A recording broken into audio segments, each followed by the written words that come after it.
Bonjour tout le monde, un grand salut à toute la grande famille urologique algérienne et à tous les confrères et les amis qui nous rejoignent sur ce live webinaire.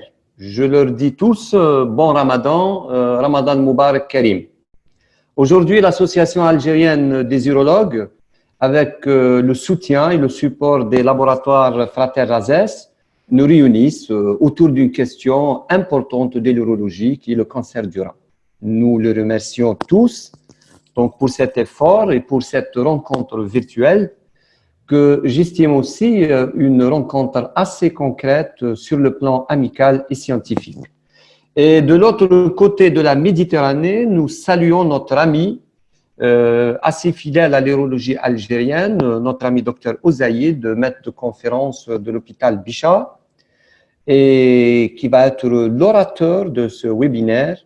Il traitera donc la question sous l'intitulé « Cancer du rein, mise à jour des recommandations européennes ». Aujourd'hui, par rapport à cette question, la prise en charge du cancer du rein métastatique et localement avancé a beaucoup évolué le long de cette dernière décennie. Avec l'avènement des antiangiogéniques, les TKI, ce qu'on appelle aussi donc la thérapie ciblée, et récemment l'immunothérapie de nouvelle génération, il y a un signal assez fort parce que aujourd'hui, on arrive à freiner la cinétique tumorale, on arrive à obtenir donc des résultats thérapeutiques majeurs parce qu'on gagne beaucoup en survie, en qualité de vie, et avec encore plus une bonne tolérance auprès des patients qui prennent ces molécules, on va dire, assez puissantes. Si on va aller vers la problématique algérienne quant à la prise en charge du cancer du rein, à mon avis, elle s'articule à 3 niveaux. Le premier niveau, c'est par rapport à ces malades qui continuent à arriver auprès de l'urologue à un stade avancé, ce qui est donc quelque chose de négatif, bien entendu, mais ceci aussi exprime le besoin justifié de ces molécules-là. Mais aussi, elles nous imposent de s'organiser mieux et d'une manière plus efficace pour pouvoir asseoir des diagnostics à des stades assez précoces. Le deuxième élément, c'est le circuit du patient. Le circuit du patient dans le cadre du partenariat et la collaboration oncologue, médical et urologue. Et par là, donc, je parle de la réunion de concertation pluridisciplinaire. Ces réunions-là, d'onco-urologie, malheureusement, encore une fois, donc, s'organisent d'une manière assez timide au jour d'aujourd'hui et, pour ne pas dire, donc, assez limitée.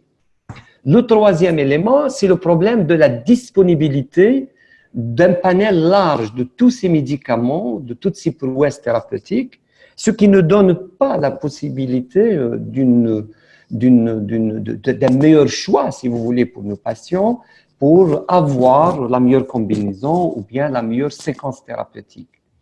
Et là, il y a donc un vrai souci si on veut aller vers l'adaptation de ces recommandations qui viennent d'ailleurs par rapport à nos éléments et notre réalité, enfin, nos éléments donc du terrain. Donc, encore une fois, la réunion de concertation pluridisciplinaire d'onco-urologie, elle est là à jouer un rôle incontournable pour la discussion, le choix et la validation donc, de ces choix-là.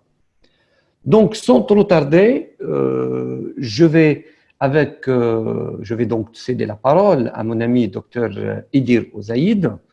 Je l'ai dit donc au départ qu'il est bien connu par l'ensemble des urologues algériens, et avec Idir Ozaïd, qui est aussi bien réputé pour l'expertise de cette question-là, nous allons faire et nous allons prendre un temps d'échange certainement agréable et bénéfique, Inch'Allah.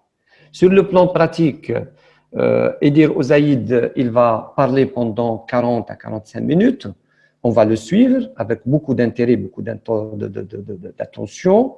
Et après, on va récolter vos questions, l'ensemble donc des participants. J'ai devant moi donc 186 participants déjà, et je leur souhaite donc la bienvenue pour ce webinaire. Donc, vous aurez un onglet sur lequel, ou bien un canal, si je ne me trompe pas, c'est ça. Donc, un canal intitulé Q et R. C'est là où vous pouvez noter vos questions et on va donc les recenser, ces questions, on va les poser et dire aux Aïd vers la fin, va essayer donc de répondre autant que faire se peut à l'ensemble de ces questions pour pouvoir rendre donc cette rencontre, comme je l'ai dit bien, bénéfique et rentable. Mon ami Edir Ozaïd, donc tu as la parole, tu as l'urologie algérienne qui te suit de près. Voilà, je te donne la parole. Bonjour à tous, je ne sais pas si on m'entend. Je vois que le professeur Harouni s'est connecté, je ne sais pas s'il veut dire un mot Oui. avant qu'on commence, pour saluer notamment toute la communauté urologique qui est en cours de connexion. J'avais un peu de mal à me connecter, mais c'est bon, c'est fait. Vous m'entendez? Salut Mohamed. Salut. Salut. On te reçoit. Ben, on a pour gagner du temps, j'ai introduit, mais tu peux bien sûr. Tu as bien fait, tu as bien fait. Tu l'as très bien fait, mon ami. Tu as bien très bien fait. Donc, mes chers amis, tout à fait. Tout d'abord, bonjour. C'est un réel plaisir de vous réunir ce soir encore autour d'un thème qui nous est cher, qui est la cancérologie et le cancer du rein, avec de nouvelles recommandations.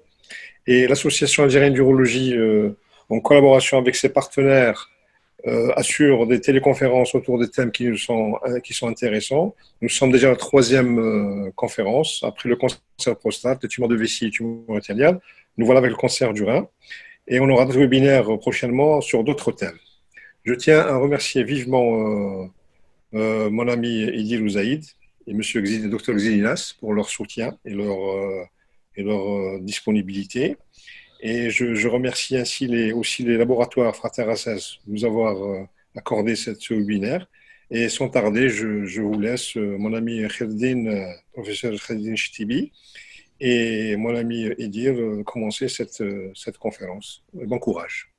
On vous écoute. Merci Mohamed. À toi la parole, Edir. Merci Monsieur Chetibi, Monsieur Harouni, bonsoir à tous.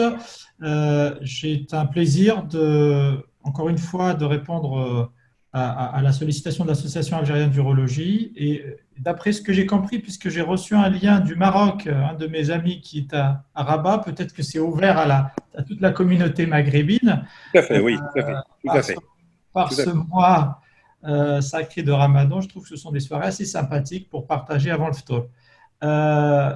Comme l'a si bien dit le professeur Chetebi, il y a eu récemment énormément d'annulations d'événements scientifiques et d'occasions d'échanges, ce qui nous a contraints à nous adapter, comme quoi l'homme s'adapte toujours. Donc on donne les cours en ligne et on échange en ligne et on s'invite mutuellement les uns les autres.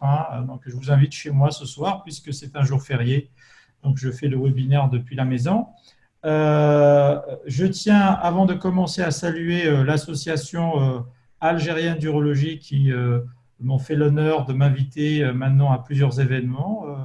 Vous connaissez mon attachement de fait de mes origines à l'Algérie, c'est inutile de le rappeler.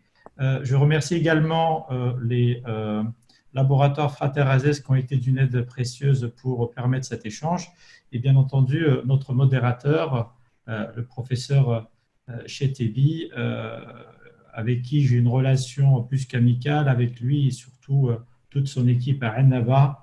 Il le sait très bien et je pense qu'il n'y a pas lieu de revenir là-dessus. Également, Hakim El Haj, qui est le chef d'orchestre behind the scenes avec son casque de pilote d'avion, nous a permis de caler les dates et de faire la jonction entre les différentes partenaires et les collègues qui ont pu participer à.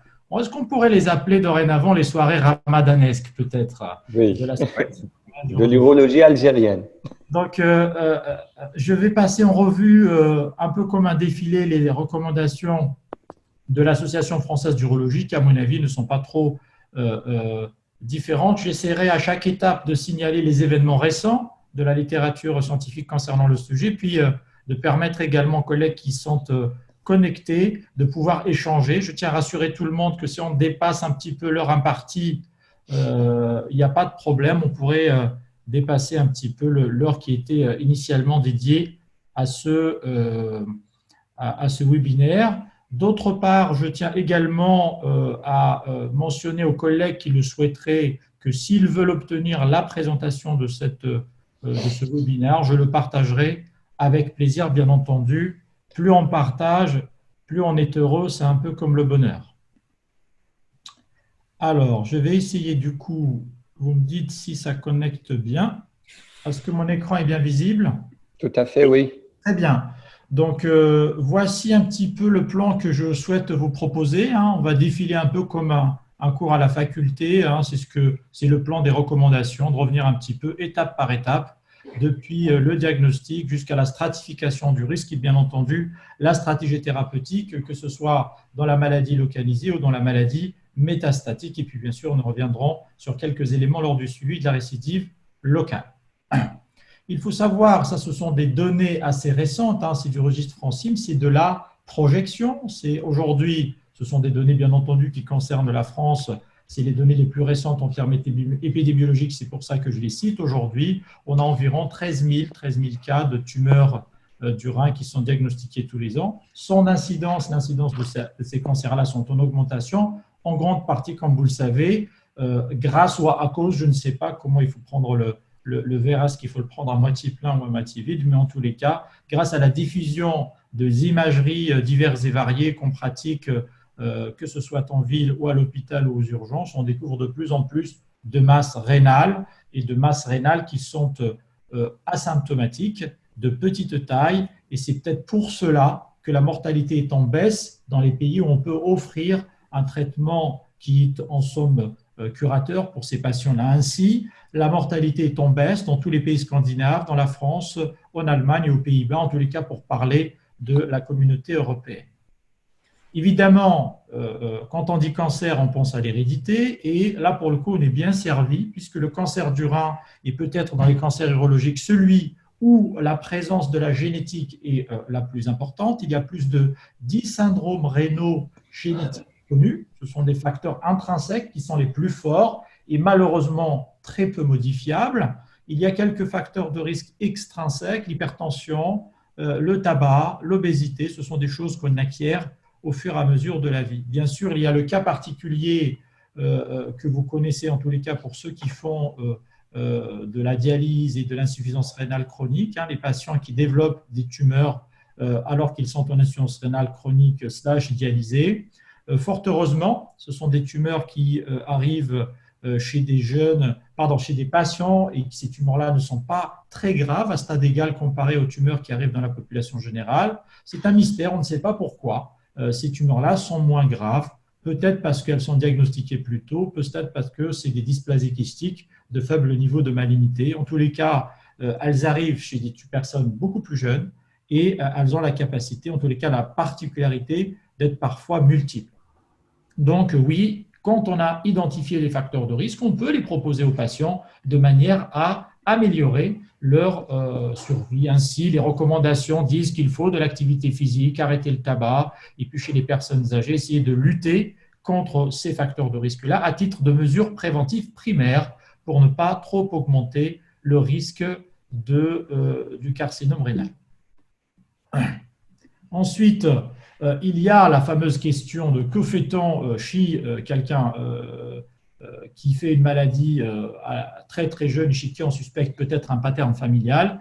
Il y a aujourd'hui des recommandations sur une consultation d'oncogénétique. Malheureusement, pour l'individu chez qui ça arrive, on ne peut pas faire grand-chose. En revanche, on peut dépister les personnes qui sont dans son entourage et qui sont dans sa famille et qui sont à risque. Ainsi, il est recommandé aujourd'hui d'envoyer quelqu'un à de l'oncogénétique chez un patient jeune, moins de 50 ans, 2 membres de sa famille, surtout quand il n'y a pas de saut de génération, ça nous rappelle le syndrome de Lynch, et puis lorsqu'il a des tumeurs bilatérales, des tumeurs rares, notamment non aciduclaires ou papillaires, qui sont considérées comme des choses un peu inédites, et puis bien sûr, lorsqu'il existe des manifestations extrarénales, on a en partie en commun un patient avec Mohamed Harouni, un jeune homme qui a été vu à Oran et qui est venu demander un deuxième avis.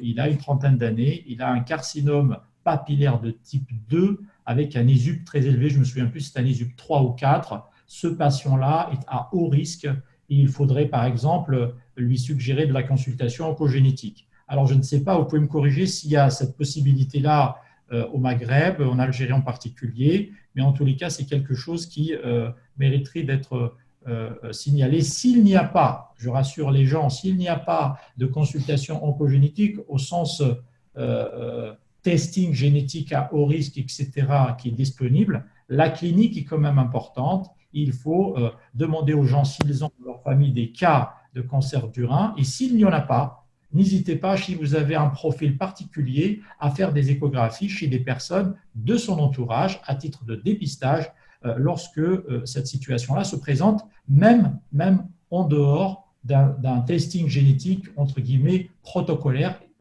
faisable si ceci n'est pas disponible dans vos centres respectifs.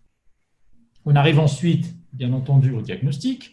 Là, la plupart des patients aujourd'hui ont des tumeurs de petite taille, asymptomatiques, donc le rôle de l'imagerie est important.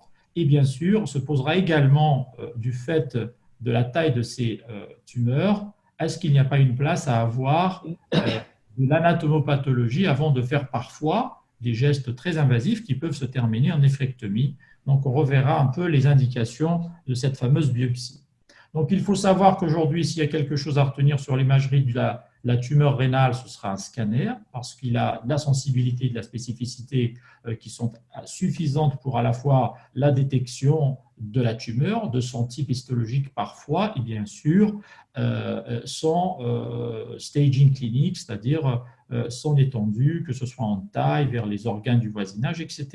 On peut, dans certaines situations, notamment les petites tumeurs kystiques, par exemple, ou lorsqu'il y a une suspicion d'un thrombus au niveau de la veine rénale, utiliser l'IRM qui a une rentabilité légèrement supérieure. Donc aujourd'hui, c'est un scanner sans injection, puis avec injection qu'il est nécessaire de demander. Ça, c'est très important puisque parfois, nous voyons encore des patients qui arrivent avec des scanners, mais qui sont que injectés, c'est-à-dire que les radiologues n'ont pas fait le avant-injection et le après-injection. Or, cette phase-là, avant-injection, après-injection, est primordiale pour pouvoir calculer le delta de la prise de contraste sur ces masses-là. Ce delta-là est un élément informatif très important pour le diagnostic.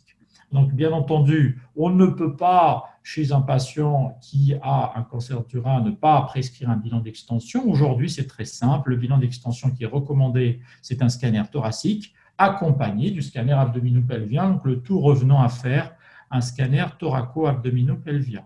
Il n'est pas recommandé, sauf situation clinique particulière où un patient vous signale une douleur osseuse, par exemple, un peu inédite, de recommander d'une façon systématique de faire une scintigraphie osseuse chez les patients qui ont une tumeur du rein. Donc, à retenir juste un scanner TAP et puis pas de scintigraphie osseuse en routine, pas non plus besoin de faire des PET scans ou autre chose dans cette indication-là. Donc, le bilan d'extension, finalement, n'est pas du tout très difficile à prescrire. Le ATDM, examen clé, il faut que ce soit quelque chose qui va définir un syndrome de masse supérieur à 1 cm. En dessous, c'est d'une part très difficile, d'autre part, ce n'est pas la peine de s'entêter à explorer des petites masses qui font moins de 1 cm, puisque ça peut être totalement pas significatif. Pour une tumeur inférieure à 3 cm, la chose est difficile à ne pas prendre en compte, puisqu'il n'y a que 30% de bénignité sur ces tumeurs-là et que tout le reste, ce sont des tumeurs malignes.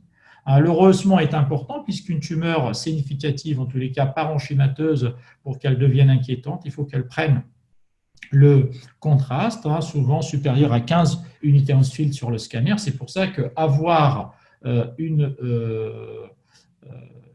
séquence injectée et pas injectée, c'est important. Et il faut également attendre assez pour pouvoir faire les calculs. Donc, il faut attendre assez d'injections pour pouvoir refaire les mesures. Là, vous voyez par exemple une tumeur qui passe de 6 UH à 68 UH, c'est significatif.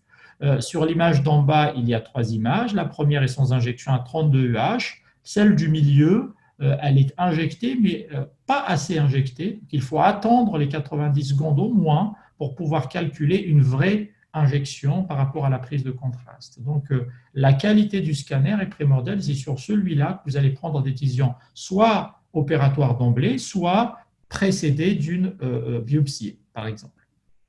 Donc, au total, sans et avec injection, Pour la masse rénale, il faut préciser sa localisation, sa densité avant et après injection, avec un delta idéalement supérieur à 15. Par rapport au système collecteur, c'est également important. Parfois, ça peut être une tumeur du parenchyme rénal, mais ça peut aussi être une tumeur de la voie excrétrice supérieure. Là, c'est important puisque le traitement n'est pas le même et le pronostic également. Pour le rein, il faut préciser dans une optique de planification chirurgicale le nombre d'artères et de veines, l'anatomie modale sur le rein qui consiste à avoir une artère et une veine n'est retrouvée que dans 50% des cas. Donc, vous voyez, avec la moitié des patients vont avoir des variantes, qu'elles ce soit sur la veine ou sur l'artère. L'envahissement de la veine au thrombus est également un élément important. C'est souvent les carcinomes à cellules claires qui font ça. Et bien entendu, vous avez compris, ça change complètement la stratégie thérapeutique quand il y a un thrombus ou pas.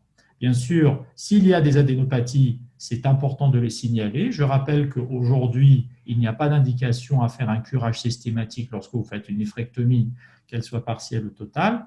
En revanche, s'il y a des adénopathies sur le scanner préopératoire, là, il est recommandé de curer le patient du côté où il y a la lésion, c'est-à-dire quand c'est à droite, il faut faire un curage un peu comme le testicule, en dessous de la veine rénale, latéralement, tout au niveau du île et au niveau latéro-aortique. De l'autre côté, on fait un curage hilaire et intera-aorticocave tout au long de ce territoire-là. Et bien sûr, dès qu'il y a des adénopathies, le contrôle du pédicule hépatique peut être difficile avec un saignement, des adhérences péropératoires. Et là, c'est une planification chirurgicale qui est nécessaire à faire. Notamment, je pense aux centres universitaires comme ceux qui travaillent avec des jeunes peut-être moins expérimentés. Il ne faut pas les lâcher sur une néphrectomie qui peut être difficile avec des adénopathies tout le long de l'aorte où il peut y avoir des saignements péropératoires qui peuvent être importants. Donc, senioriser peut-être les interventions, en tous les cas, les confier à des personnes qui sont à même de les réaliser.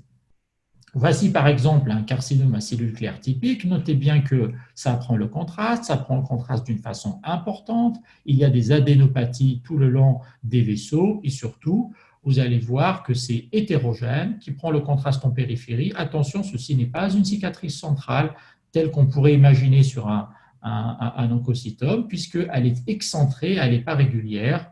Donc ça, c'est typiquement un carcinome à cellules claires, comme le montre l'imagerie à côté. Alors, il y a des situations où ça paraît grave, mais en fait, ça ne l'est pas du tout. Le cas typique d'un angiome du lipome, où il ne faut pas, dans la plupart du temps, les opérer, il faut juste faire une surveillance. La présence du gras à l'intérieur de la cellule, là, ce n'est pas de la tumeur, là, ce n'est pas de la nécrose que vous voyez, mais parce que quand vous passez le curseur sur le scanner dessus, ce sont des densités négatives, et ce qui signe la présence du gras, la graisse à l'intérieur de la tumeur, et ceci est suffisant, ça ne nécessite pas une biopsie.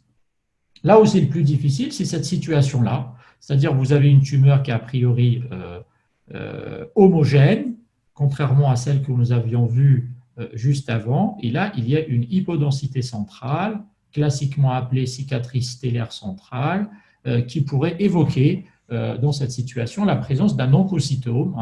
L'oncocytome est quelque chose de très difficile à diagnostiquer sur le scanner et c'est l'indication typique de la biopsie, notamment quand vous regardez cette petite masse du milieu où vous pouvez vous dire c'est important de biopsier avant parce que la probabilité de, par exemple, de réussir une néphrectomie partielle là-dessus est difficile. Ça pourrait se terminer en néphrectomie totale. Donc, c'est important d'avoir l'anapathe avant afin de voir si ce n'est pas peut-être une bonne solution de surveiller ce patient.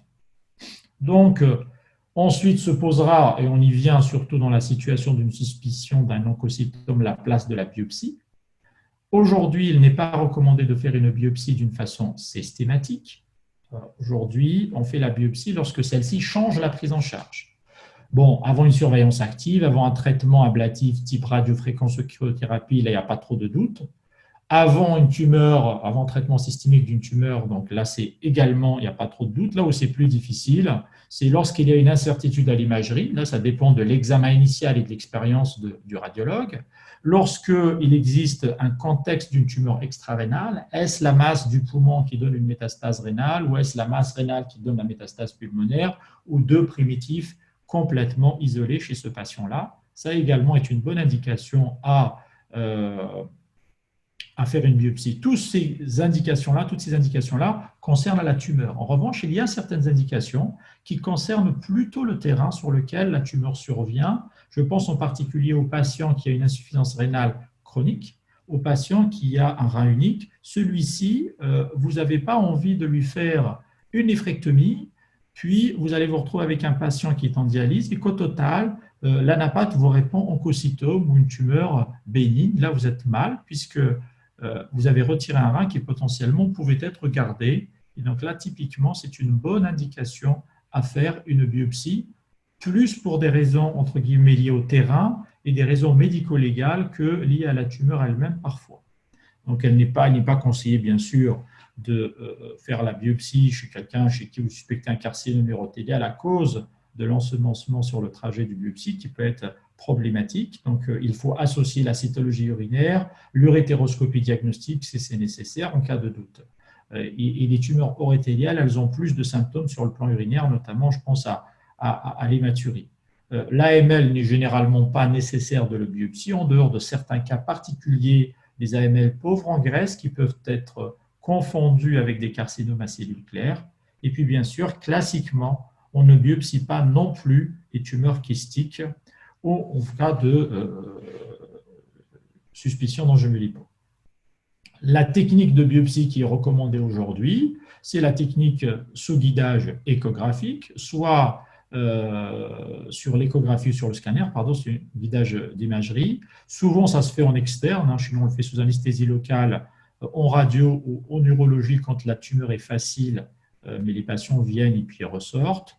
Il est recommandé d'utiliser une technique avec une aiguille coaxiale de 16 gauges minimum. Il est recommandé de faire plusieurs prélèvements. Sur le scanner, l'avantage, c'est que vous pouvez cibler des zones non nécrotiques de la tumeur de manière à obtenir une biopsie rentable. Bien entendu, si vous avez une biopsie qui répond au parenchyme rénal normal ou zone de fibrose ou nécrose, vous ne pouvez pas conclure. Et donc, une biopsie non contributive n'est pas à considérer comme une biopsie négative, bien sûr.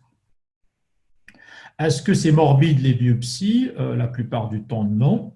Est-ce que c'est utile? La plupart du temps, oui. Ceci est une systematic review qui a été publiée dans l'European. Vous voyez, il y a 57 études, plus de 5000 patients inclus.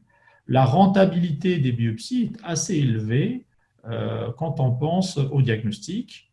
La sensibilité et la spécificité, bien sûr, sont élevées. Il y a un taux de complications qui est bas, à 8%, et quand vous regardez les complications, c'est essentiellement des complications de faible grade. Seules trois complications étaient de grade supérieur à clavien 2. La concordance histologique est très très bonne avec la pièce d'anatomopathologie définitive. En revanche, là où c'est difficile, c'est le grade de l'ISUP qu'on appelait avant le grade de Fuhrmann, d'où l'intérêt de parler de bas grade et de haut grade plutôt que de scinder l'ensemble avec les 4 stades que vous connaissez. Et bien entendu, la biopsie de la prostate, la biopsie de la vessie, la biopsie du rein est supérieure à la cytoponction puisque vous avez plus de matériel. Donc, il faut prendre des carottes et ne pas aspirer avec une aiguille, c'est moins bien. Donc, aujourd'hui, si on revient à nos fameuses recommandations européennes, il faut faire la biopsie lorsque vous avez un traitement systémique à donner ou une thérapeutique ablative type radio ou cryothérapie. Il faudrait la faire également chez des patients que vous ne souhaitez pas opérer ou vous voulez juste les surveiller. Donc, ce n'est pas la peine de surveiller des masses bénignes. La technique coaxiale est bien entendu recommandée avec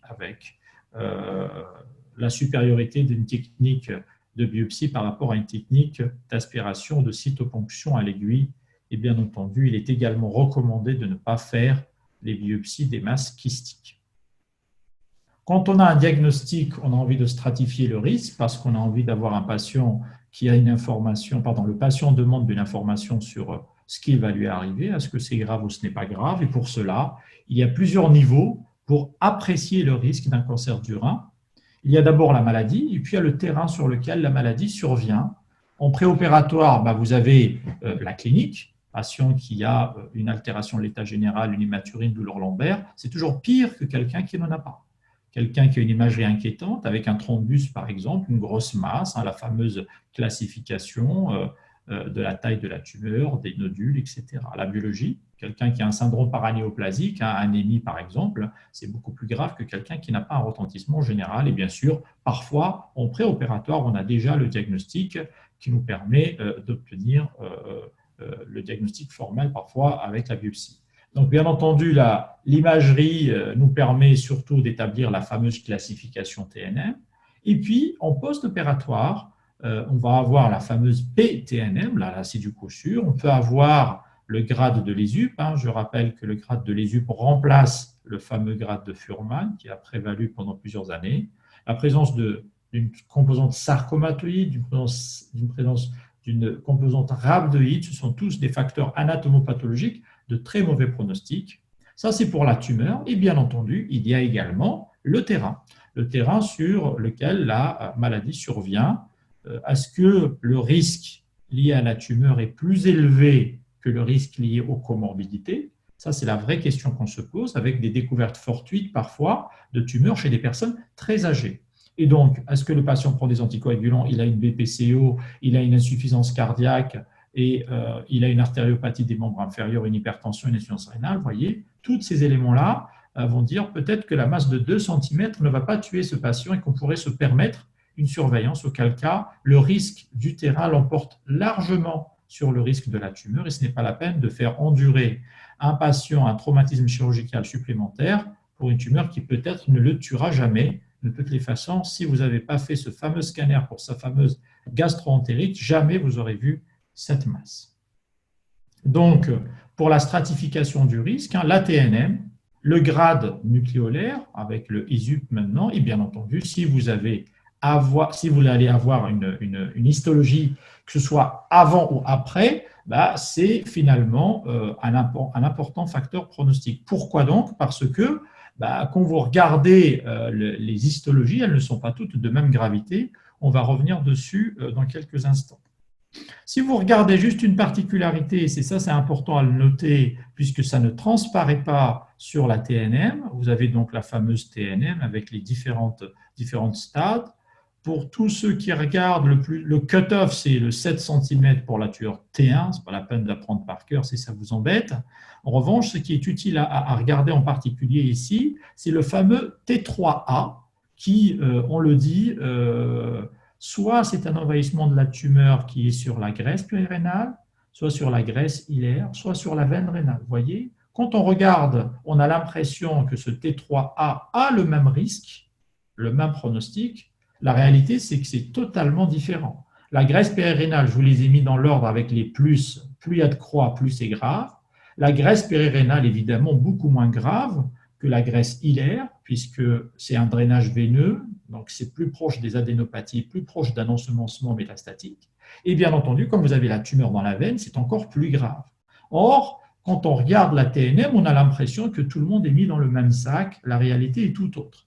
D'ailleurs, je rajoute à ce titre-là, parce qu'il y a des travaux rétrospectifs qui ont été faits, si vous avez un patient qui a une petite masse rénale, vous partez pour faire une néphrectomie partielle, vous découvrez par hasard, alors que ça ne se voyait pas du tout au scanner, qu'il y a un envahissement de la graisse périrénale, la question se posera, est-ce qu'il faut totaliser ce rein ou pas? Les études rétrospectives que nous avons aujourd'hui montrent toutes qu'il n'y a pas lieu de totaliser, il faudrait refaire une surveillance une surveillance classique de la tumeur et bien entendu, si jamais il y a une récidive locale, là vous y retournez, mais s'il n'y a pas de récidive locale, ce n'est pas la peine de faire subir au patient une néphrectomie totale, donc une totalisation, alors que vous lui avez proposé une néphrectomie partielle initialement. Ça, c'est un élément, à mon avis, important qui doit être discuté en RCP et pas de panique s'il y a un envahissement de la graisse périrénale.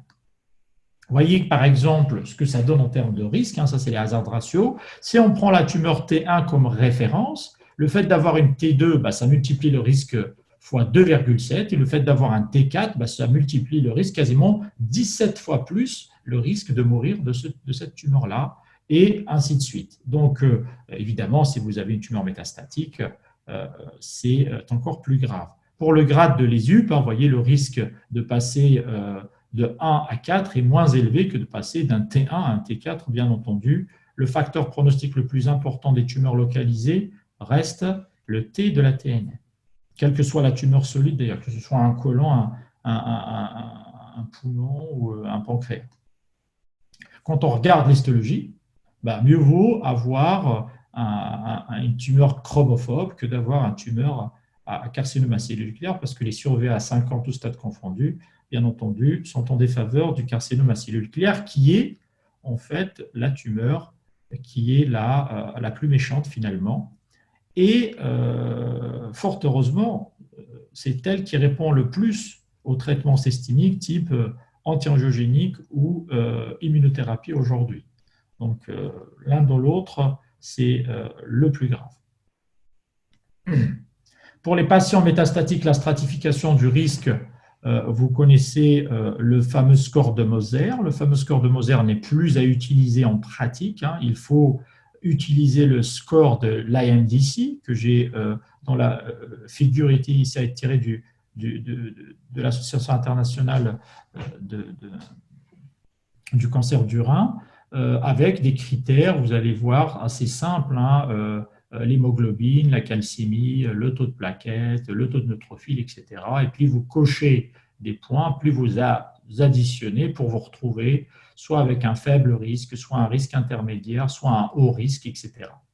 Ce qu'il faut noter sur cette classification IMDC, vous allez voir, ce sont des patients métastatiques. Ce qui n'est pas capturé, par exemple, par cette classification, alors que tout le monde sait, tout clinicien qui suit des patients qui ont un cancer du rein savent que un patient métastatique au poumon seul, ce n'est pas pareil qu'un patient métastatique à l'os, encore moins par rapport à quelqu'un qui a une métastase cérébrale. Vous voyez, cela ne transparaît pas du tout sur cette classification. Donc, ça a une classification, certes, mais ça ne répond pas à toutes les questions et à l'évaluation du risque. Et donc, la clinique est quelque chose également important et il ne faut pas décorréler tout le monde. Quelqu'un qui a un risque intermédiaire sur cette classification, mais qui a une métastase cérébrale, vous n'allez pas lui dire vous avez un risque intermédiaire. Vous allez lui dire quand même vous avez un risque grave puisque vous avez une tumeur cérébrale. Et on sait que dans le tas des patients qui ont une tumeur métastatique, ceux qui ont des tumeurs cérébrales, enfin des métastases cérébrales, sont les pires en termes de survie. Donc, c'est très important d'avoir ça à l'esprit. On revient ensuite, une fois qu'on a stratifié le risque, à la stratégie thérapeutique. S'il y a un mot pour dire qu'est-ce qu'il faut faire pour le cancer du rein, et je ne sais pas si l'audience est urologique ou uro-oncologique ou oncologique ou radiothérapeutique, bref, c'est essentiellement de la chirurgie qu'il s'agit, d'accord ? Que ce soit dans le localisé ou le localement avancé, et puis même on discutera de l'intérêt de la chirurgie dans les formes métastatiques avec tous les débats qu'il y a eu sur la néphrectomie cytoréductrice.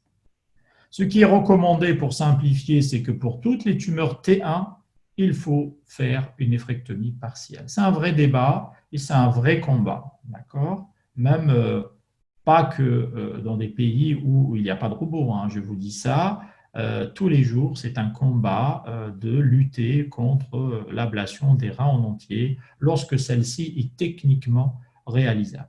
On va revenir sur la résectabilité d'une masse rénale et des importants paramètres à prendre en compte. Mais aujourd'hui, néphrectomie partielle doit être le traitement par défaut à proposer à tous les patients qui ont une tumeur T1 lorsque celle-ci est techniquement réalisable. Le techniquement réalisable dépend de plusieurs paramètres.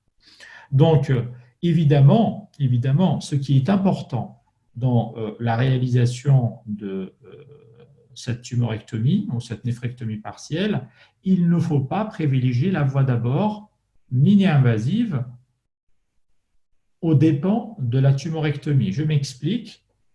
Il ne faut pas se dire je vais lui faire une néphrectomie totale par voie célioscopique parce que c'est moins invasif au lieu de faire une néphrectomie partielle par lombotomie. Donc ça, c'est clair, c'est une recommandation forte. Il faut privilégier la tumorectomie à la voie d'abord. Si vous ne pouvez pas le faire en célio, ne dites pas que je vais faire une néphrectomie totale célio parce que je ne pourrai pas faire une néphrectomie partielle célio, par exemple, au robot, peu importe. Il faudrait privilégier l'ouverture du patient et de lui faire la sauvegarde de son rein plutôt que de privilégier la voie d'abord. Et ça, c'est un message important. Élément nouveau dans la classification des tumeurs kystiques, c'est la fameuse classification de Bosniak qui a été revue. Pour ceux que ça intéresse, notamment s'il y a des radiologues qui nous écoutent, toute une classification nouvelle avec des deltas de prise de contraste, des épaisseurs des kystes, etc., qui a été publiée au mois de février dernier, si je ne m'abuse, mais c'est quelque chose d'impraticable et pas reproductible partout. Donc, les recommandations ont quand même gardé l'ancienne classification des tumeurs bosniaques. La nouveauté, c'est le grade 3, qui, à mon avis, est surtraité.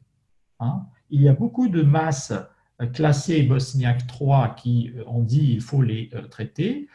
Nous avons fait au niveau du CCAF en France des travaux pour dire qu'on ne retrouve pas le 50% de malignité que les études rapportent, en particulier à cause de la classification liée à la radiologie. Au fait, si le radiologue vous dit c'est un Bosniak 3, vous pouvez le faire relire à quelqu'un d'autre et il ne vous dira pas que c'est un Bosniak 3. En tous les cas, on peut proposer aux patients qui ont un kyste Bosniak 3 de la surveillance active, et ça c'est plutôt nouveau dans la prise en charge de ces patients-là.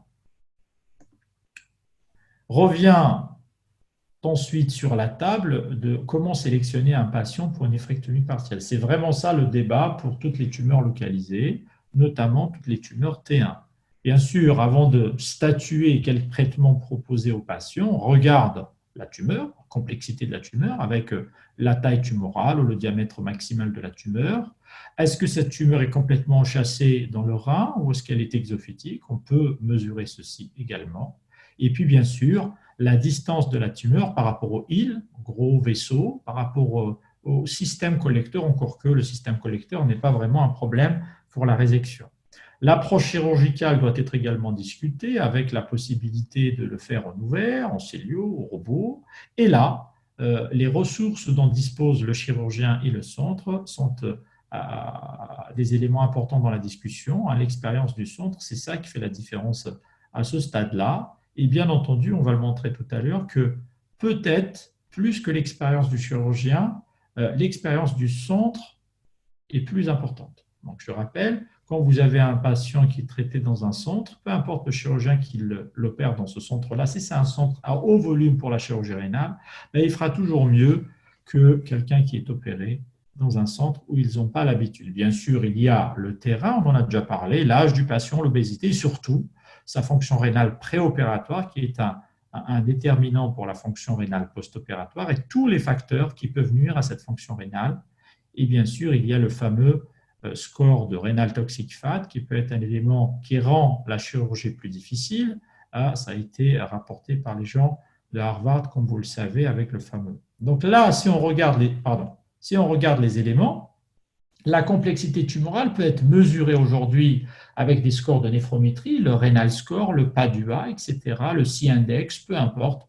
Ça reprend les choses élémentaires que le chirurgien qui est expérimenté peut ressortir de tête. Il n'y a pas besoin de le calculer. Mais enfin, quand on a un Renal Score élevé, il faut imaginer que la complexité de la chirurgie va être plus élevée.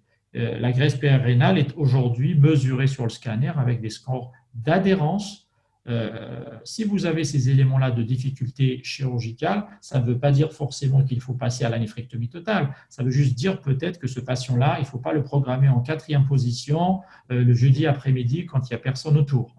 Peut-être le programmer le lundi matin quand il y a tout le monde avec des chirurgiens qui sont expérimentés, ne pas laisser le chef de clinique, l'assistant tout seul avec un interne de 2e semestre faire quelque chose chez un patient qui a une insuffisance rénale, etc. C'est ça que ça veut dire. La planification chirurgicale passe également par la planification des moyens et des ressources humaines dont on dispose pour mettre le patient dans les meilleures conditions. Voici aujourd'hui qu'est-ce qui se fait en France. Ce n'est pas important de regarder les chiffres, c'est plus important de regarder les tendances. Aujourd'hui, tout ce qui est gris-noir, c'est en déclin. Quand vous avez toutes les néphrectomies totales sont en déclin, il y a une augmentation de la voie mini-invasive. Et lorsqu'on s'intéresse aux patients qui vont avoir une chirurgie mini-invasive, puisqu'on voit bien que tout ce qui est mini-invasif est en augmentation. On voit que cette augmentation est essentiellement liée en tous les cas pour la France, à l'avènement du robot et les néphrectomies partielles cilioscopiques, qui représentent une néphrectomie partielle sur 5, est en déclin, voire en stabilité après, depuis 2012-2013. Et qu'aujourd'hui, la plupart des patients qui vont avoir une néphrectomie partielle, ils vont l'avoir par voie mini-invasive, essentiellement grâce au robot. Je rappelle, la voie d'abord est secondaire par rapport à la néphrectomie partielle elle-même. Il y a aussi l'importance de l'apprentissage, bien sûr. Ceci est un papier qui a évalué la learning curve du patient qui a une néphrectomie partielle robotique. On aurait pu faire exactement la même étude pour la néphrectomie partielle ouverte que la néphrectomie partielle cilioscopique. En analyse multivariée, l'expérience du chirurgien reste bien entendu significative pour l'avènement des complications. Encore plus loin, c'est quelque chose qui n'a pas inclus le centre ici, ils ont inclus le chirurgien. Ensuite est arrivée cette étude assez sympathique de notre ami Zenedine Kem. Ça va plaire au professeur Chetebi, puisque Zenedine, avant de venir en France, était à Annaba. Et donc, il a fait son lycée à Annaba, par exemple, puis il est venu en France. Il travaille actuellement avec Karim Ben Salah à Rennes. Il a mis en place un calculateur de risque de complications majeures en fonction du volume du centre comme variable. Donc là, il y a le renal score, il y a l'ECOG, qui est le Charlson Comorbidity Index, tout ça c'est pour la morbidité, et puis il y a le sexe, et surtout, ils ont inclus dans les variables le volume de l'hôpital. Je dis bien le volume de l'hôpital et pas le volume du chirurgien. Et donc, ils ont classé ainsi des patients, soit le centre est très haut volume, plus de 70 néphrectomies, soit c'est volume haut, soit c'est modéré ou inférieur si le nombre de reins opérés est inférieur à 20 par an. Donc, il y a un calculateur qui est disponible. Et puis, ainsi, on peut voir que le centre a une importance. Moi, j'ai fait subir sur un des cas que nous avons pris en charge le calculateur. Vous allez voir ce que ça donne. Donc, il s'agit là d'un patient que j'avais vu dans les suites d'une d'une colique néphrétique, patient qui est cuisinier à la PHP, plutôt obèse, avec une insuffisance rénale débutante. Il a du diabète, de l'hypertension, de la goutte. Il vient parce qu'il a une colique néphrétique. Il se trouve que sur le scanner réalisé, on a certes vu des calculs rénaux bilatéraux, mais on a également vu une masse polaire inférieure de 8 cm sur le rein droit. Donc, et cette masse, compte tenu de la petite hypodensité centrale que vous voyez, notre radiologue a dit attention, ça pourrait être un oncocytome. Quand on regarde a posteriori, c'est beaucoup plus facile. On voit bien que la cicatrice, elle est plutôt excentrée, elle n'est pas du tout très centrale. Mais enfin, quand un radiologue expérimenté, que certains d'entre vous connaissent, puisqu'il est déjà venu en Algérie, le docteur Pedro Fernandez, qui en a vu des tonnes et des tonnes de cancers comme ça, vous ne pouvez pas le négliger, surtout que c'est un patient qui a, comme vous le voyez, un terrain débilité et surtout une insuffisance rénale débutante. Donc celui-ci, on lui a fait une biopsie et la biopsie sous scan a montré qu'il s'agit d'un carcinome à cellules claires, ISUP2. Donc si on doit résumer par rapport au calculateur de Zenedine, l'âge 58 ans, ECOG 0, Charlson Community Index 6, le renal score montre qu'une tumeur de haute complexité. Et quand on regarde le risque de complications majeures s'il est opéré dans un faible centre, vous voyez, ça double quasiment le nombre de complications majeures s'il est opéré dans un centre à petit volume versus un centre à très haut volume. Vous voyez, donc c'est important, vraisemblablement que la gestion en salle, l'anesthésie, le réveil, la gestion post-opératoire rentrent dans le jeu. C'est pour ça que le poids du centre est certainement plus important que le poids du chirurgien seul. Bon, si vous êtes le seul chirurgien de votre centre, il n'y a pas trop de doute, mais enfin, si vous êtes 15, ce n'est pas du tout la même chose. Vous voyez, donc c'est très important l'habitude du chirurgien. Donc ensuite, un petit peu à part, je ne sais pas si vous avez beaucoup la possibilité de faire de la radiofréquence ou de la cryoablation, la réponse est oui. C'est quelque chose à proposer, même s'il n'y a pas d'essai randomisé, etc. C'est que le niveau de preuve est faible, mais vous pouvez certainement proposer de la surveillance active si vous avez des patients qui ont des petites masses et qui sont comorbides. Ce n'est pas la peine de leur sauter dessus si la cinétique de leur masse n'est pas en augmentation. Donc, c'est quelque chose qu'il faut garder à l'esprit pour minimiser les traumatismes chirurgicaux et maintenir un rapport bénéfice-risque par rapport au risque lié au patient et à la tumeur. La maladie métastatique, là, il y a beaucoup de nouveautés, forcément, puisqu'il y a des événements et, a priori, la chirurgie ne change pas beaucoup. L'avènement du robot dans la chirurgie, ce n'est pas un progrès thérapeutique. C'est juste une voie d'abord nouvelle parmi d'autres, mais la chirurgie n'a pas changé. En revanche, ce qui a changé la maladie, c'est plutôt l'avènement de nouvelles thérapeutiques. Depuis 2004-2003, il y a eu le sunitinib, puis depuis quelques années, il y a de l'immunothérapie nouvelle génération qui, elle, va changer la donne en termes de survie. Et puis, bien sûr, se posera toujours le rôle de la chirurgie dans la phase métastatique et je vous dirai ce qu'il en est aujourd'hui. Ce qu'il faut savoir, c'est que les patients qui vont venir avec des scores de l'IMDC, vous voyez, c'est corrélé à la survie qu'on peut avoir. Quelqu'un qui a un risque intermédiaire, il y a 2 ans de survie, c'est 53%. Ce qu'il faut savoir sur ce risque-là de stratification selon INC, c'est le fameux IMDC, ce sont des scores de survie qui ont été faits avec des immunothérapies, avec des sunitinib, etc. Vous voyez les années de publication, c'est 2009, puis 2013, et il va y avoir une restratification du risque avec les nouveaux traitements, puisque la survie dépend des traitements qu'on donne aux patients. Et donc, avec la maturation des données sur les patients qui ont été traités avec de l'immunothérapie, soit une doublette immuno-immuno, voire immuno-TKI, il va y avoir un nouveau tableau dans quelques années. Je ne sais pas quand est-ce qu'ils vont le publier, mais ça va changer et ça va améliorer la survie des patients, bien entendu. Donc aujourd'hui, en première ligne, la nouveauté, c'est qu'il y a de l'immunothérapie à proposer chez tout le monde, soit du pembrolizumab et de l'axitinib, soit chez les patients qui sont à risque intermédiaire ou mauvais pronostic.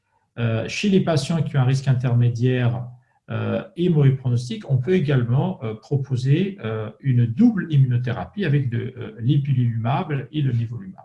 Donc aujourd'hui, le standard of care, c'est de l'immuno chez tout le monde, de l'immuno avec de l'axitinib chez tout le monde en premier choix, ou bien, autre premier choix, chez les patients qui vont avoir un risque intermédiaire ou mauvais, on pourrait également discuter une double immunothérapie. Donc, vous voyez, dans tous les cas, il y a au moins un agent d'immunothérapie. En l'occurrence, là, c'est les 2 meilleurs anti-PD-L1 qui existent sur le marché, le nivolumab et le pembrolizumab. S'il n'y a pas d'immunothérapie, le sunitinib et le pazopanib, par exemple, restent une alternative, bien entendu, lorsque ce n'est pas disponible. Pareil pour le mauvais risque ou le risque intermédiaire. Il y a le cabozantinib qui a fait mieux que le sunitinib sur une étude de phase 2, que vous connaissez peut-être, c'est la fameuse étude Cabosun, mais peut-être qu'il n'est pas disponible partout. Je n'ai pas de souvenir que le cabozantinib existe en Algérie, mais enfin, vous pouvez donc prescrire finalement du sunitinib pour tout le monde, puisque c'est peut-être ça qui existe. Voici donc les fameuses études qui ont rapporté le bénéfice de l'immunothérapie en première ligne métastatique. Donc, c'est une augmentation de la survie globale. Je rappelle que les pazopanib, le sunitinib, toutes ces molécules-là qui ont été pendant plus de 20 ans maintenant le standard de la prise en charge du cancer du rein en première ligne, ont obtenu leur AMM sur des études qui ont montré un bénéfice en PFS et pas en survie globale. Donc, l'immunothérapie en première ligne, c'est la seule qui a montré aujourd'hui un bénéfice en survie globale. Ici, c'est l'étude Keynote 426 qui a comparé le pembrolizumab et l'axitinib versus le sunitinib qui était considéré jusqu'à il n'y a pas longtemps le standard of care. Et là, il y a une amélioration significative de la survie de ces patients-là. Bien sûr, c'est une étude qui a été positive dans tous les groupes de risque. Ils n'ont pas précisé dans les critères d'inclusion qu'il fallait prendre des mauvais pronostics intermédiaires ou hauts. L'autre étude, qui est la Checkmate 214, a comparé le sunitinib, qui est toujours le standard of care, aux patients qui vont avoir une double immunothérapie, le nivolumab qu'on connaissait en deuxième ligne dans le rein, et l'ipilimumab, qu'on ne connaissait pas dans le rat, mais qui est largement utilisé par nos collègues oncodermatos, dans le mélanome, et également connu dans le cancer du poumon. Donc là, l'association de ces deux immunothérapies a montré un bénéfice en termes de survie globale comparé au sunitinib, mais attention, cette étude-là n'a été positive que chez des patients qui avaient un risque intermédiaire et faible. C'est pour ça que dans le tableau des recommandations, il a été uniquement recommandé de faire cette double immunothérapie chez des patients risque intermédiaire ou mauvais pronostic. Voici donc les recommandations de la deuxième ligne. La deuxième ligne se sont du coup simplifiées. Globalement, si vous avez eu de l'immunothérapie en première ligne, on ne va pas vous la donner en deuxième ligne si vous avez progressé après immunothérapie. Donc, on vous donnera autre chose. Et l'autre chose, ce sera des anti-VEGF ou bien du cabozantinib. Le cabozantinib est réservé aux patients qui ont un plus mauvais risque, bien entendu. Les patients qui n'ont pas eu un traitement par TKI en première ligne, donc c'est des patients qui ont été traités par exemple par du sunitinib, à ceux-là, vous leur donnez du nivolumab ou du cabozantinib parce que ces deux molécules ont montré un bénéfice en survie globale. Le nivolumab n'a pas montré de bénéfice en PFS et a montré un bénéfice en survie globale. Le cabozantinib a montré un bénéfice sur les deux. L'axitinib est en alternative. Pourquoi? Il est en 2B parce qu'il n'a pas montré de bénéfice en survie globale. Il a juste montré un bénéfice en PFS. Et ça, c'est le cas de tous les autres TKI, sunitinib, pazopanib, ça ne le différencie pas. Ensuite se posera la fameuse question de la néphrectomie cytoréductrice dans ce contexte de maladie métastatique. Bien entendu, à cause ou grâce aux études Carmena et Surtime, il n'est plus aujourd'hui recommandé de proposer la néphrectomie d'emblée aux patients qui ont une maladie métastatique. Se discutera de la proposer aux patients qui ont un risque intermédiaire dans un deuxième temps. C'est la réanalyse que Méjean a proposée à l'ASCO l'année dernière, puisque les patients qui vont avoir une maladie métastatique, qui vont avoir du sunitinib et qui vont bien répondre au sunitinib, ce sont peut-être les patients qui vont avoir un bénéfice à avoir la néphrectomie cytoréductrice secondaire qui va un petit peu dans le même sens que l'étude de Surtime. Donc, de not perform cytoreductive nephrectomy chez tout le monde. On ne fait pas ça chez les patients, notamment qui sont à pour risque, sont un mauvais risque. Ça, c'est une recommandation forte. Tout le reste a été fondé soit sur des sous-analyses, soit sur des études rétrospectives. C'est pour ça que le niveau de preuve est faible. Donc, ce qui est important à rappeler ici, c'est les deux fameuses études dont on dispose. Celles-ci sont sur Time. Je rappelle, sur Time, c'est une étude qui a essayé d'évaluer l'intérêt de la néphrectomie immédiate versus la néphrectomie différée chez un patient qui a une maladie métastatique. La réponse a été négative pour la PFS. Elle a été positive alors que c'était un critère de jugement secondaire. L'essai n'a pas été conçu pour ça. Il y avait une amélioration à réaliser une néphrectomie différée chez des patients, vraisemblablement que le sunitinib, en premier lieu, va sélectionner des bons répondeurs et c'est sur ces bons répondeurs-là qu'on peut être maximaliste pour proposer une néphrectomie différée. L'étude Carmena a été négative sur les deux, sur la PFS et sur la survie globale. L'étude Carmena a été conçue un petit peu différemment. L'étude Carmena s'est interrogée sur l'intérêt global, pas du timing de la néphrectomie, mais de l'intérêt global de cette néphrectomie. Il a été montré que le sunitinib ne fait pas pire que la néphrectomie plus sunitinib. Donc, sur Carmena, on peut dire qu'il ne faut pas proposer cette néphrectomie cytoréductrice chez des gens. Or, la clinique nous montre que quand même, il y a des patients chez qui on pense que la néphrectomie peut être utile et ces patients-là n'ont pas été recrutés dans Carmena. C'est par exemple un patient jeune qui a toute la masse tumorale sur le primitif, c'est-à-dire sur le rein, alors qu'il a un ou deux nodules pulmonaires. Celui-ci, vous pouvez même vous dire pourquoi je ne lui ferai pas la néphrectomie cytoréductrice, la métastasectomie pulmonaire, et le patient est tumeur-free. Il n'a plus de tumeur, il est R0 et peut-être qu'on lui fera juste une surveillance. Pareil, vous faites une néphrectomie, il reste un petit nodule pulmonaire, celui-ci, vous pouvez vous dire j'attends et puis je vois ce que je fais. Tous ces patients-là n'ont pas été inclus dans Carmena, bien sûr. C'est pour ça qu'il y a eu plusieurs attaques sur Carmena et le collectif même Carmena a fait des réanalyses de l'étude pour essayer de trouver quand même parmi le tas de gens ceux qui pourraient dans un deuxième temps bénéficier de Carmena. Alors ce qu'on a appris de Carmena et de Surtime, c'est que déjà chez les patients qui ont un risque intermédiaire, un seul facteur de risque pouvait avoir un bénéfice, notamment, là, vous voyez ici, c'est 30 mois de survie versus 17 mois quand on a deux facteurs de risque. Donc ça, c'est un enseignement sur l'analyse de ce groupe. Je rappelle que l'analyse de ce groupe ne devrait pas changer le résultat de l'essai, mais ça pourrait être génératrice d'hypothèses. Deuxième élément que nous avons appris, c'est que les patients qui ont un seul site métastatique faisaient mieux que deux sites métastatiques. Le meilleur site métastatique, et bien entendu, reste le poumon. Quand on a une maladie pulmonaire, c'est mieux. Autre élément rapporté par Carmena dans la réanalyse, c'est que peut-être que les patients qui ont les métastases pulmonaires étaient les meilleurs candidats à la néphrectomie. Si on doit discuter de néphrectomie, quelqu'un qui a une tumeur avec des métastases osseuses, quelqu'un qui a des métastases hépatiques et tout ça, ne sont peut-être pas les meilleurs candidats. On gardera peut-être la néphrectomie à quelqu'un qui a un seul site métastatique, idéalement le poumon. Et ça, c'est important. Quatrième élément rapporté dans la réanalyse de Carmena, c'est l'intérêt de la néphrectomie chez des patients qui ont bien répondu sunitinib et qui vont avoir la néphrectomie dans un deuxième temps. Dans l'étude Carmena, il y avait 40 patients qui ont eu le sunitinib puis ont eu une néphrectomie, je dois dire, hors protocole. D'accord ? Là, regardez la survie globale médiane, c'est 48 mois. 48 mois, ça fait 4 ans. D'accord ? Donc, c'est quand même énorme quand on pense à des patients qui ont déjà eu une maladie qui les a condamnés, à savoir une maladie métastatique.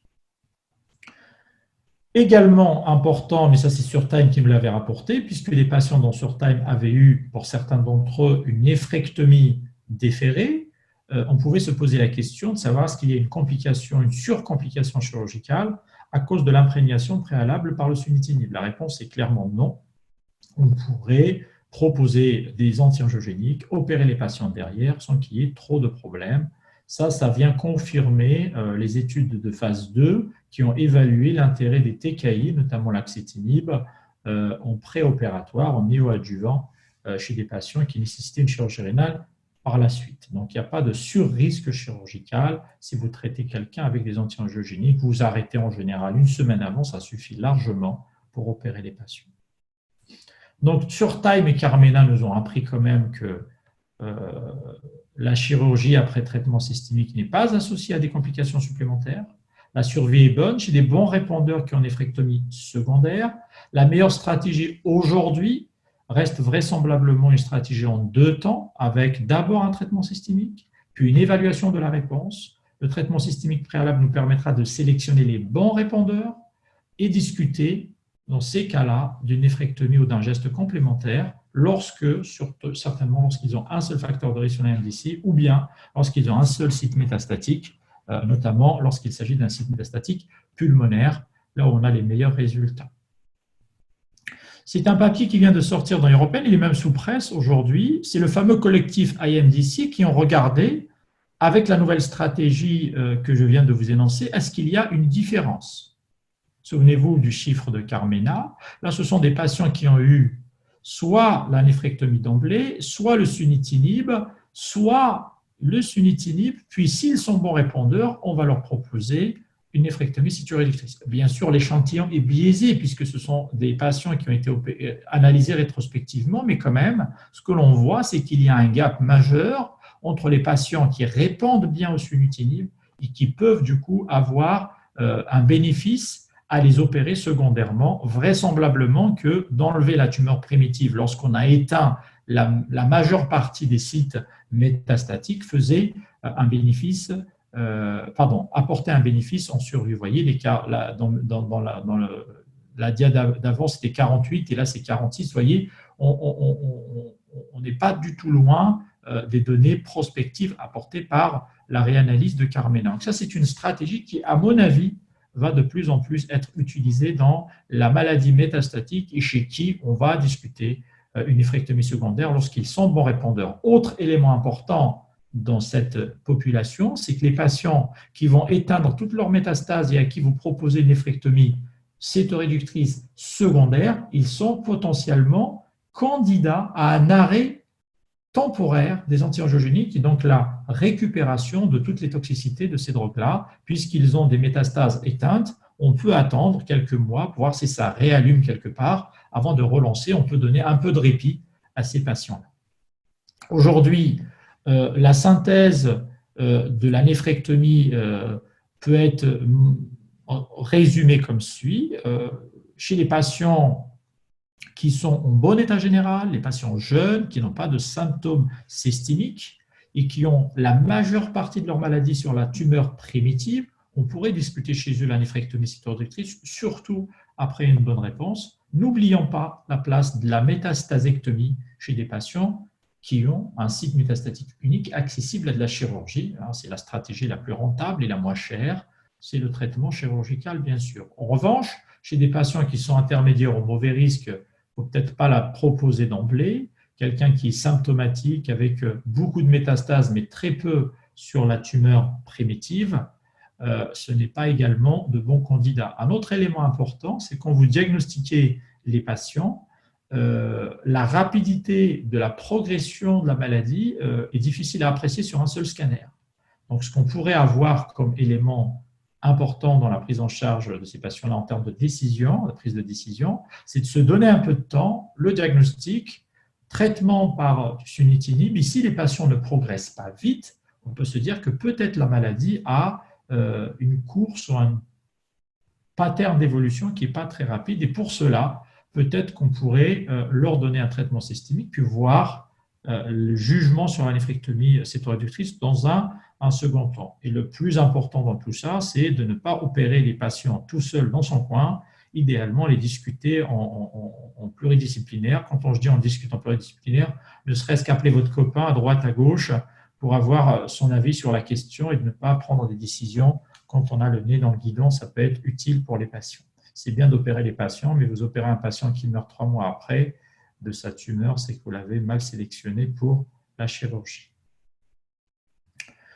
Ce qui est également utile à rappeler, même s'il n'y a pas d'études prospectives, c'est que la chirurgie a également de la place sur les métastases, c'est ce qu'on a mentionné plus haut, à savoir que parfois, si vous avez une seule métastase résécable, peut-être que ce n'est pas la peine de proposer aux patients un traitement systémique, surtout si vous avez une maladie qui est lentement progressive. C'est le résumé. Bien sûr, il y a des sites métastatiques qui sont plus facilement accessibles. On peut faire de la métastasectomie pancréatique sur une alien, pulmonaire, le poumon étant le mieux. En revanche, aller dans le foie, dans le cerveau, dans les os, ce n'est pas quelque chose qui est considéré comme recommandé. Vous voyez, donc en fonction des organes, on peut sélectionner celui à qui on peut offrir une métastasectomie.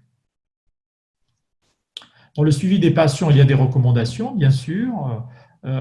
Personnellement, je pense que le schéma de suivi est très, très stringent et qu'on fait beaucoup de scanners pour des patients qui ont des tumeurs, notamment toutes les tumeurs T1. La probabilité de récidive à 2-3 ans, elle est faible. Et à mon avis, il faudrait faire des études pour plus d'espacement. On est en train de réfléchir à un essai pour dire un schéma classique et un schéma plus cool en termes de surveillance. La problématique de cet essai-là, c'est que c'est difficilement finançable puisqu'il n'y a pas de drogue derrière, il n'y a pas de traitement. Donc, pour trouver un financement pour ça, c'est très compliqué. Pour les patients localisés, il faut évaluer leur risque de récidive. Les recommandations mentionnent par exemple ce calculateur, l'UES. Bon, c'est le T de la tumeur qui, franchement, va décider de quel risque il s'agit. Les UP et puis les COG. Aujourd'hui, les COG pour des patients localisés, généralement de 0. Le grade de Fuhrmann est appelé désormais le grade de l'ESUP, mais on pourrait par exemple imaginer une tumeur T3 avec un grade d'ESUP 3, un patient qui a mal au cas d'hématurie. Lui, il a un risque de survie à 5 ans qui est grévé de moitié quand même. On a un survie à 5 ans qui est que de 54%. Donc, juste pour rappeler, quand vous sortez et quand nous sortons tous triomphalement dans nos blocs en disant j'ai opéré, ça y est, j'ai guéri le patient, 1 sur 2 va quand même mourir. Juste pour le suivi, si vous avez des patients qui récidivent localement, le meilleur traitement reste la chirurgie, en dehors de quelques cas particuliers où vous avez des composantes sarcomatoïdes ou rhabdoïdes. Mais si vous avez quelqu'un qui récidive au-delà de 1 an, la meilleure traité thérapeutique pour ce patient, ce n'est pas le sunitinib, mais plutôt de repartir localement, même si ça colle un peu, et de réséquer la tumeur si vous avez une chance de la trouver. Ce sont des recommandations, bien sûr, de niveau faible, puisqu'on n'a pas de données prospectives comparatives. Voilà ce que j'avais à vous dire pour le tour d'horizon sur les recommandations aujourd'hui pour la prise en charge des cancers du rein. Et bien entendu, je vous remercie pour votre attention. Merci beaucoup, Idir. Merci beaucoup pour cet exposé assez clair, assez pédagogique et assez exhaustif pour une question assez compliquée aussi. Je te rassure que les participants ont suivi avec beaucoup d'attention et l'indicateur là, c'est le nombre de questions qui ont été posées. 28 questions qui soulèvent pas mal d'interrogations par rapport à la prise en charge de cette pathologie complexe à un certain stade, tel que le cas métastatique ou localement avancé. Une question pratique pour les organisateurs, on dispose de combien de temps? Parce que j'ai essayé de résumer quelque part ces questions-là, mais une grande partie des réponses ont été apportées à travers ton exposé.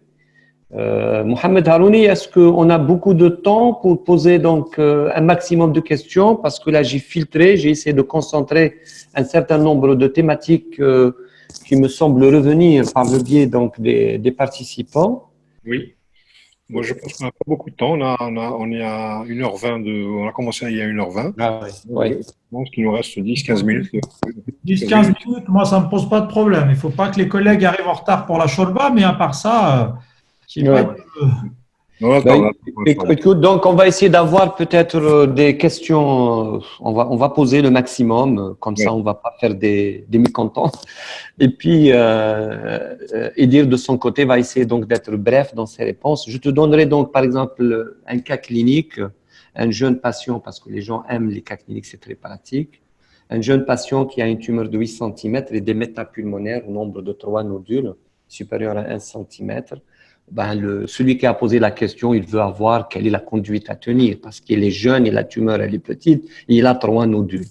D'accord. Alors, c'est très, très important puisque ce qu'il faut savoir sur les tumeurs, c'est que quand vous dites 3 nodules pulmonaires, s'ils sont dans le même champ pulmonaire, ils sont considérés comme un seul site métastatique. D'accord? S'ils sont sur les 2 champs pulmonaires, c'est considéré comme 2 sites métastatiques. Oui, donc déjà, ça change. Si les 3 sont situés dans un seul lobe pulmonaire, qu'on peut réséquer, pareil, ça change dans la prise en charge. Globalement, un patient jeune qui a 3 nodules métastatiques et que la plupart de la masse tumorale, c'est sur le rein, moi, je lui ferai une néphrectomie cytoréductrice avec un curage s'il y a des ganglions visibles et puis voir ce qui devient des métastases. Si elles sont localisées et qu'elles ne progressent pas vite, on pourrait même se poser la question si elles sont résécables de faire une métastasectomie, sinon ce sera du sunitinib, surtout que c'est un patient jeune. Merci beaucoup. Donc, deuxième cas clinique. Oui. Comment ça, ce n'était pas incluable dans Carmena. Les investigateurs ne les ont pas inclus.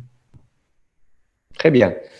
On va passer à un deuxième cas clinique, un cas de sarcome primitif. C'est une jeune patiente de 19 ans et avec une volumineuse métastase médiastinale, place des traitements systémiques pour ce cas particulier histopathologique. Là, clairement, c'est un cas qui est stratosphérique en termes de gravité, bien sûr. Il faut voir s'il n'y a pas un pattern génétique, mais ça ne change rien par rapport à la prise en charge de la pauvre patiente. Chez les patients qui sont sarcomatoïdes, aujourd'hui, le meilleur traitement reste l'immunothérapie. Quand on analyse le sous-groupe de patients dans la keynote, les patients qui ont un niveau IP, et qu'on analyse les résultats sur le sarcomatoïde, le taux de réponse complète est de 20%, 18% pour être précis. C'est énorme. Il n'y a aucune autre drogue auparavant qui avait trouvé un taux de réponse sur les sarcomatoïdes aussi élevé. Je dirais qu'il faudrait faire une néphrectomie cytoréductrice. Sur la masse médiastinale, faut voir où est-ce que ça se situe. C'est quand même pas des sites difficiles à opérer. Moi, j'opterais, même si ce n'est pas disponible, d'essayer d'avoir un titre compassionnel de l'immunothérapie pour cette patiente. Très bien. Donc, c'est un type histologique qui reste quand même de pronostic assez sombre, hein, c'est ça. Alors, pour les biopsies du rein, enfin les biopsies dans le cadre du cancer du rein, il y a un ensemble de questions, je les résume comme ça. On pose des questions sur l'innocuité, donc le risque, Quand c'est bien fait, c'est rassurant. Les Oui. biopsies sont faites aujourd'hui avec une technique, une technique dite coaxiale où il y a un tunnel qui va arriver jusque dans le rein. Du coup, quand vous faites le pistolet pour récupérer la biopsie, tout le long du trajet, c'est un tunnel. Donc, Ouais. c'est comme c'est tunnelisé, il n'y a pas d'ensemencement. C'est ce qui est recommandé aujourd'hui pour faire des biopsies. Théoriquement, donc, il n'y a pas de souci par rapport à ça. Donc, voilà, tout à fait. Alors, il reste la question donc, du site à biopsier lorsqu'on est devant le cas de multiples formations, petites formations, ou bien bilatérales. Lequel des sites il faut biopsier, ou bien il faut se satisfaire d'un seul site. Et on a aussi, ou bien je continue sur la cible. Hein. Il y a aussi la métastase et le rein. Lequel elle est plus contributif? Est-ce que c'est la méta ou bien le rein? C'est dans le même ordre d'idée, hein, si tu vois ce que je veux dire. Globalement, quand vous avez plusieurs sites, en biopsie, le plus simple, que ce soit en bilatéral ou que ce soit dans la métastase, la question qui se pose, c'est quand on veut faire une chirurgie bilatérale. Là, il faut biopsier les deux. Mais quand vous avez un site métastatique ou que la chirurgie n'est pas à l'ordre du jour, il faudrait biopsier soit la métastase, soit la tumeur primitive, mais le plus simple. Il est très rare dans un camp, sauf si vous avez un siège particulier de métastase, vous dites peut-être que ce n'est pas le rein qui a donné ça. La situation la plus typique que nous avons, c'est le cancer du poumon avec la métastase, quand on ne sait pas si c'est un primitif pulmonaire ou une métastase rénale. Là, vous ponctionnez plutôt le poumon, parce que si vous répond cellules rénales claires dans le poumon, a priori, vous avez votre réponse. De toute façon, s'il y a confusion, il faut faire les deux hein, pour pouvoir avancer, c'est ça. Pour les radiologues, on sélectionne toujours le site le plus simple à biopsier. Parfois, le plus accessible, oui. La métastase, le dernier en date que nous avons, j'aime le voir, c'est une métastase du cuir chevelu parce qu'il avait un boule ici, c'était le plus simple. Ça répond carcinome à cellules claires. Je pense il faut être assez uniciste dans la prise en charge des patients. Il est très rare vraiment d'avoir un patient qui a 2-3 trucs en même temps. Il faut être dans un même faisceau d'arguments, je pense. Alors, je vais reprendre un petit peu sur la néphrectomie partielle parce que j'ai reçu pas mal de questions. Il y avait beaucoup d'éléments de réponse à travers l'exposé, mais je vais quand même reposer les plus posés, on va dire. Pour les marges positives sur une néphrectomie partielle, est-ce qu'il faut de la chirurgie pour totaliser après, ou bien il faut de l'adjuvant, ou bien simplement de la surveillance? Nous, on ne fait rien du tout, on ne fait que de la surveillance. Je rappelle juste que quand vous opérez, il faut passer en dehors de la tumeur, laisser une petite marge. Si vous avez une marge focale, je vous invite à lire le papier de Ben Salat 2005 de l'European Urology, ça n'impacte pas du tout la survie. C'est parce que vous avez une marge locale millimétrique que ça va forcément récidiver. Il faut attendre la récidive. S'il y a récidive, vous décidez ce qu'il faut faire. Mais s'il n'y a pas de récidive, vous surveillez normalement. Il n'y a pas de geste complémentaire à faire tout de suite. Très bien. Une autre question sur le localement avancé N0M0. Quelle confirmation on peut aujourd'hui donc avoir pour la place du traitement adjuvant ou néoadjuvant? La question elle a été posée comme ça. 0. En adjuvant, on a 3 réponses sur le sunitinib. Ça, c'est visible. Sur les 5 essais qui ont été proposés, il y a eu 4 qui ont rendu leur réponse et la réponse a été claire en dehors du SUTENT. Dans l'essai Astra qui a montré un bénéfice en PFS, mais pas en survie globale. Tous les autres ont été négatifs, que ce soit en PFS ou en survie globale. Aujourd'hui, il n'est pas recommandé, même si le sunitinib aux États-Unis, dans certains pays européens, ont l'AMM en adjuvant. Aujourd'hui, les recommandations européennes ne plaident pas pour un traitement adjuvant. D'accord ? Le traitement adjuvant se pose essentiellement chez des patients qui ont une difficulté chirurgicale. On se dit ça passe pas en chirurgie. Ici, on diminuait le volume de la tumeur pour que, par exemple, on passe d'une néphrectomie totale à une néphrectomie partielle, où on diminue le niveau d'un thrombus, ou bien passer d'une chirurgie avec possiblement beaucoup de risques, on s'éloigne d'une veine ou un truc comme ça pour simplifier, en néoadjuvant. Aujourd'hui, les études sont en cours, il y a des études de phase 3 en cours. Il n'est pas recommandé, sauf cas particulier, mais vous n'êtes couvert par aucun filet, entre guillemets. Mais aujourd'hui, c'est de l'ordre de l'essai thérapeutique. Très bien. Question. Il y a des phases 2 qui ont montré qu'on peut passer d'une néphrectomie totale à une néphrectomie partielle dans certains cas. Il y a un tout petit nombre de cas où la tumeur a progressé, mais souvent on arrive à diminuer de 30% la taille de la tumeur. Le meilleur traitement en adjuvant aujourd'hui dont on a les preuves, c'est que des phases 2, c'est l'axitinib. Il y a des phases 3 avec les nouvelles immunothérapies qui ne sont pas encore publiées. Pas de réponse au jour d'aujourd'hui, c'est ça? Non. Très bien. Sujet âgé, tumeur localisée, sujet âgé avec comorbidité, abstention en traitement actif. Plutôt, nous, il faut faire les scores à peu près d'oncogériatrie, hein, mais globalement, il faut évaluer la sénétique de la masse, se donner un peu de temps, 3-6 mois d'intervalle. Si c'est une masse qui ne bouge pas, franchement, je pense qu'il ne faut pas opérer des personnes dont le terrain risque de leur faire plus de mal que la tumeur de 2 cm ou de 3 cm. Sauf si le patient est en totale panique. Vous êtes aussi là pour répondre à de la panique de gens, mais il ne faut pas aller plus loin, je pense. Je pense que les RCP ont vraiment un très grand rôle pour pouvoir répondre à ces questions-là et conforter l'attitude, on va dire, du médecin traitant, de l'urologue traitant. Il aura une réponse, on va dire, collective. Souvent l'anxiété du patient est transmise par le patient, par le médecin. Tout à fait. Alors, peut-être une dernière question. Celui qui l'a posée, il dit à une tumeur à opérer kystique de Bosniak 3 ou 4, de petite taille. Et certainement, moi j'ai bien compris qu'il est parti sur une information pour le patient qu'il fait la néphrectomie partielle. Enfin, c'était une situation évidente. Et par accident, il a la rupture du kyste. Est-ce que honnêtement il doit totaliser ou bien il maintient son attitude? Alors, deux mythes.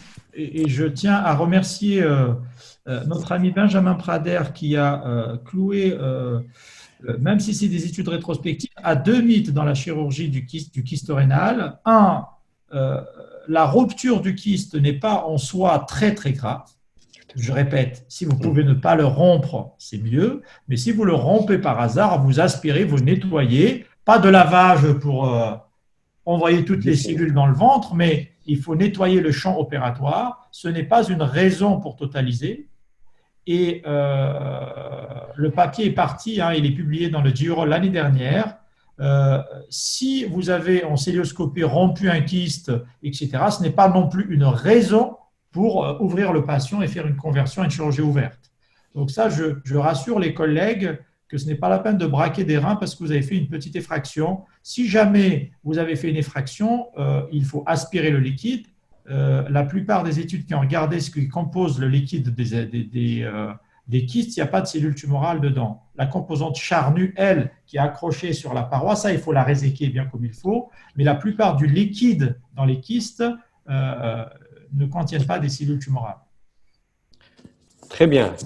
Je pense qu'on est arrivé donc au terme de cette présentation, de cette rencontre qui était, à mon avis, assez agréable et assez bénéfique. Je donnerai peut-être une minute pour Ozaïd pour un dernier mot. Ensuite, le mot de la fin, ça sera pour Monsieur le Président de l'Association algérienne des urologues. Je tiens aussi à m'excuser auprès de l'ensemble des participants qui ont posé des questions et qu'on n'a pas pu donc les évoquer toutes, par souci de temps, bien sûr. Donc, Idir, tu as un petit mot à dire avant qu'on se sépare, on va dire, momentanément. Merci Samir. Je dois juste dire que compte tenu du temps imparti, je suis désolé si certains collègues se sont un peu frustrés qu'on n'a pas pu passer leurs questions. Toujours est-il, je reste disponible via les réseaux, via Internet et puis j'espère incessamment avec des rencontres physiques quand cette période de pandémie sera passée et que les vols internationaux seront rétablis. En tous les cas, c'est toujours un plaisir pour moi de partager des moments avec vous. Je remercie les différents acteurs qui ont œuvré pour ces rencontres-là et au plaisir de se revoir, soit à Oran, soit à Alger, soit à Naba, soit je ne sais où, pour partager des vrais moments. Je vous en prie. Merci beaucoup. Tu seras toujours le bienvenu. Sahaf Torek. Merci. Mohamed, tu auras le mot de la fin. En ce qui me concerne, ça m'a fait énormément plaisir. Hein, donc, c'est une belle expérience. L'urologie algérienne va bien. À toi, le mot de la fin, cher ami. Merci. Donc, je ne sais pas si vous m'écoutez. Oui. Donc, je remercie l'orateur qui était explicite comme d'habitude. Et mon ami Kherdin, tu as posé les bonnes questions. Tu as bien tenu le timing.